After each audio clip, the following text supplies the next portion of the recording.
cost can go to saying, okay, these people, rapists that have gone, how many, the counseling that they might need because they were abused, many times in their lives, or things that I don't know, are there people that are mentally disabled that have committed crimes and are in prison, and then what can we do to restore those people to society? Because I think it's very easy to say, well, they went to prison, they didn't learn their lesson, we let them out, they did it again, so that's why the death penalty, because they need to be punished once and for all. Well, what did we do in that middle time to restore them to society? Like, as a society, are we responsible to do something in that time, to restore them in a way before they come back to society? Or are we just saying, hey, the time in prison should have taught you a lesson? Well, obviously that's not working.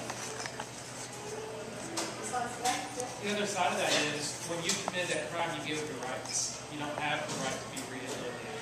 When you go out and murder 2 or 3 people in a gang fight, or you go out and you rape, whoever, you do that, and then you lose your rights. And that's essentially what the system set up for. Well, I just think that would be better for society as a whole. Like, if we restore people, if they are, in a sense, restorable. Who judges if they're restored, though? That's scary. You know what I'm saying? What? It's scary because how do you know the guy who's, a convicted rapist, maybe it's his 3rd offense and he gets life without parole, or he gets death, whatever. How do you know that person? Yeah, I'm sorry, I shouldn't have done that. How do you know that person's actually in conform society and they're not going to do it again?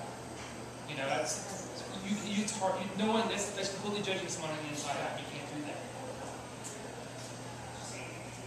I think to Joe's comment, I think that's where grace comes in, and everybody's coming from different backgrounds here, so I'm not certainly going to assume that everyone is a Christian or Jewish or somebody who believes in, like Julie was pointing out, like that restoration and bringing people back into society in a healthy way, whereas like right now the avenue is pretty crappy if you're coming out of prison and trying to get back into society. Like, the odds are extremely against you.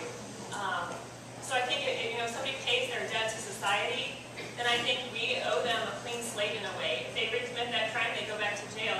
The death penalty is tricky, I think, because I do believe that death should be a punishment that's suitable for some crimes, but our justice system is so screwed up. There's so many innocent people in jail and so many guilty people out on the streets. I just don't think that you can say, like, if you're convicted of this crime, this is your punishment, because you might not have done that crime, or maybe you got off scot-free and you really should be convicted of that crime. It's tough. The girl you talked about earlier, Christine, was my classmate. Michael was also my classmate. I was a freshman in high school when she was murdered during school hours, and it freaked the whole school out. People were bringing their parents to school the next day. Some people dropped out and enrolled in the Catholic schools, and it was a really big deal. At the same time, there's no saying that that Michael was innocent of killing his cellmate, and in my mind, there's no saying he was innocent of killing Christine. But I think at the same time, too, even if we do bring the death penalty on somebody like that, who we are beyond a shadow of a doubt, he did this. I think the point was made earlier, too, you want to have an opportunity for God to restore and change that person. If they have a death sentence, he's bigger than any of our mistakes, and he can definitely, if he wants to save that person, he can do it before they're lethally injected. But at the same time, too, there are a lot of people who become rehabilitated from various things, whether it's criminal or just something that's just damaging to themselves, and they can contribute a lot to society and bring a lot of hope to people who might be in their shoes now and think that they're hopeless. The idea of restoration, we talk about being restored to society, and then something brings up grace. Grace isn't necessarily, God isn't trying to restore people to society, He's trying to restore people to Himself. And so a person in prison can be restored to God without being restored to society. Right here sitting next to me, I don't know if he wants me to bring it up, but I'm going to. 2 months ago, his sister was brutally murdered by her husband. And the idea, they're going through all this turmoil. We debate whether or not we want this guy to cry, do we want him to laugh, and there's a lot of emotion involved. And the idea that this person could possibly be restored in some idealistic way, 10 years, 20 years down the road, he's walking the streets, yet his sister is still in the grave. I don't know how they would feel if they saw him slips buying some bread. Well, that's the guy that murdered my wife, my sister 20 years ago.